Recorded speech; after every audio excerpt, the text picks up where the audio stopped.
Hello, this is Matt on the Moon Lambeau channel.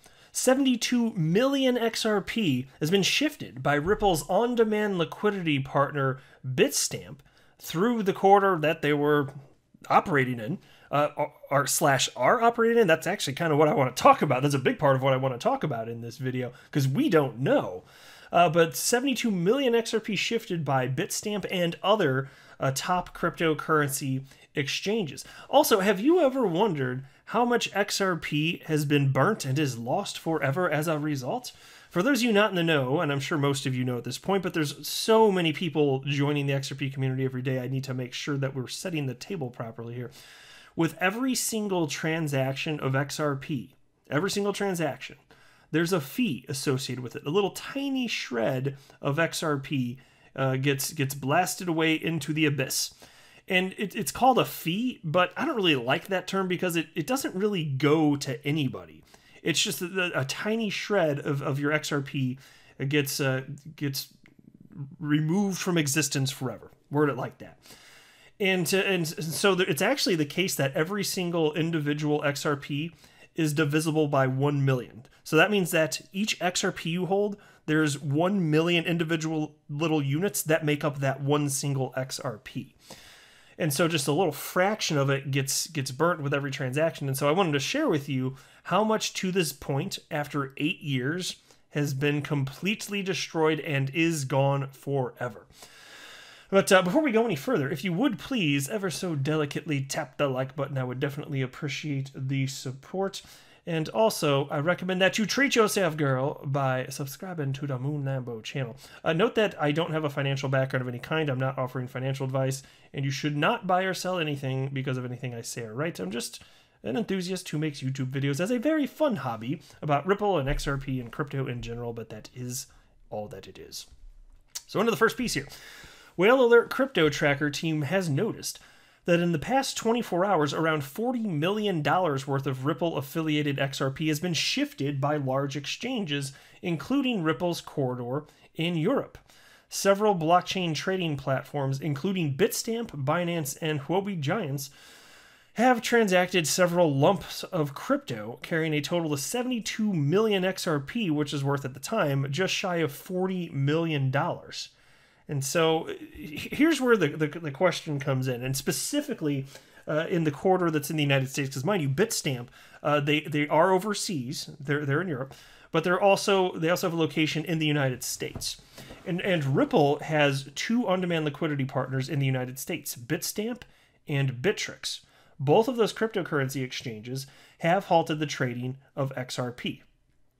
So the question then is, how the hell does on-demand liquidity work if that's the case? And Bitstamp, mind you, Bitstamp is the one through which the vast majority of the flows went. Almost none of it, as my understanding anyway, has flown through the Bittrex exchange. I don't know what the reason is, but it just hasn't. It's just primarily gone through Bitstamp. And so the way that on-demand liquidity works is if you're a remittance firm in the United States or you're a bank and you want to convert, say, to the Mexican peso, you know, the way that it would functionally work is you'd purchase X, and this is all automated, mind you, with an efficient path-seeking algorithm. That's what on-demand liquidity is. But I'm going to describe what, transactionally how it occurs. If you're, say, you're a remittance firm, okay, you purchase XRP on Bitstamp, then that Bitstamp is moved to a Mexico-based cryptocurrency exchange that is also partnered with Ripple as an on-demand liquidity partner. And the only one that in Mexico that has partnered is an exchange called Bitso. So Bitstamp would transfer that XRP after being purchased on Bitstamp. It would be transferred to Bitso. And then once on the Bitso cryptocurrency exchange, it would be sold into the Mexican peso. And this all happens effectively in real time. It's just a matter of seconds. Now, local rails can take a little bit longer, but as far as the actual finality on the Xrp ledger, that's 3 to 5 seconds. There could be a small bit of additional, very short processing time on the cryptocurrency exchanges themselves. And then in the legacy financial world, with the banks or remittance firms themselves, however that works from a technological perspective, that can add a small bit of time, but you're no longer waiting 3, 4, 5 days for a simple transfer. It's happening effectively in real time. And it's amazing. So that's again, like I always say, that represents real world utility, which I think is essential for the long-term viability of XRP.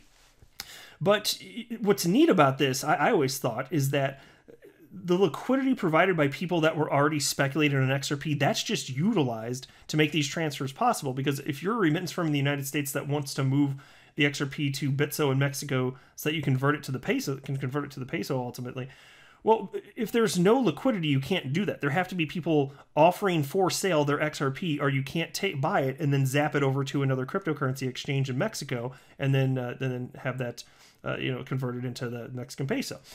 So I've been wondering all this time, given that there's no trading, like that certainly would have dried up liquidity. So how could transfers be happening at all? And I haven't seen Ripple talk about this. Now, I've questioned, and I don't know if this could be the case, but I've questioned on my channel, is it the case that transfers are still occurring because Bitstamp is still providing liquidity itself because it holds a bunch of XRP? Is that the case? And maybe that's the answer. That would be a fine answer if that's the case, in which case, okay, cool, on-demand liquidity continues, but I don't even know what the hell that looks like. I just don't have the information. And if anybody out there listening does, please let me know, because I don't pretend to know everything. I'm definitely not a know-it-all. I like sharing what I do know about Ripple and XRP, but I like learning from all sorts of other XRP community members as well. It's really a community effort here. So, but without the additional liquidity from the buyers and sellers, that's dried up. That's gone. That's gone for now until this SEC suit, is over.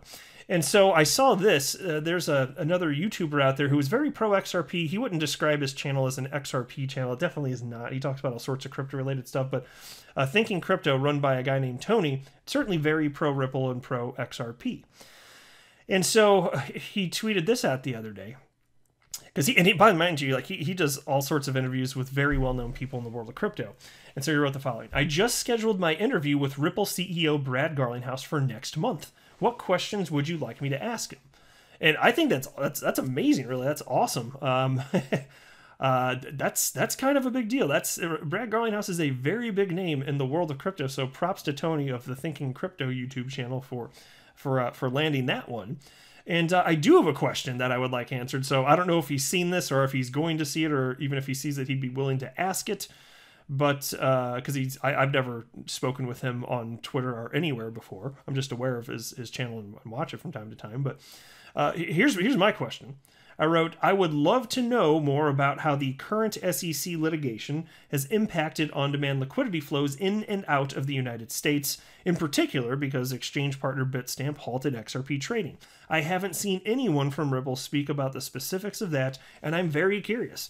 So I would love for Brad Garlinghouse if he could just let us know a little bit about on-demand liquidity, the status from the United States into Mexico specifically. That's the one I'm most interested in, that corridor. Well, really, I'm interested in any corridor that touches the United States. But what does that look like? And if it is still working today, how? Is it just because the cryptocurrency exchanges themselves have liquidity, and so you're purchasing from the exchange effectively? And then if that's the case, though, is that not, why would that not be a concern for the exchange? If they're worried about the SEC coming after them for just retail speculators, buying and selling XRP on their platform, well, what about a remittance firm purchasing XRP from the exchange themselves? Shouldn't they still be concerned? And so that's why I'm is it completely halted? What's going on? I just want some clarity around. I'm just curious here. Now, on to the next point, and this is just an interesting fact. I haven't talked about this in forever, but on the burning of XRP, I got this data from XRPL Charts on Twitter. And this was dated March 27th. Right?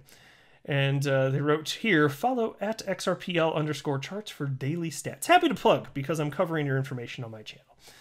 XRP burned in the last 24 hours. And so check this out. Because again, remember, I said that each individual XRP is divisible by 1 million, meaning there's 1 million individual little pieces of XRP that make up every single individual XRP. And so, in the last 24 hours, as of this post anyway, 0.001043 XRP had been burned. So, I know it's effectively nothing, right? So how much XRP has been burned since the inception of the XRP ledger? The answer? 9,387,081 XRP. Now, maybe that sounds like a lot to you, and you could be like, oh, well, are we going to run out of XRP? Is there a concern there? Well, admittedly, I haven't run the numbers myself, but there are some people who have, and like I said, I didn't even fact check them, but there are people that seemed much better at math than I shall ever be, who calculated that even if XRP is truly globally adopted, and there are just a crazy number of transactions relative to what we're seeing today, that it would still take potentially thousands of years to run out of to run out of XRP. So this is not something that's going to be on the radar as a concern for us. You know, our descendants can worry about it. Deal with it, bitches. You know.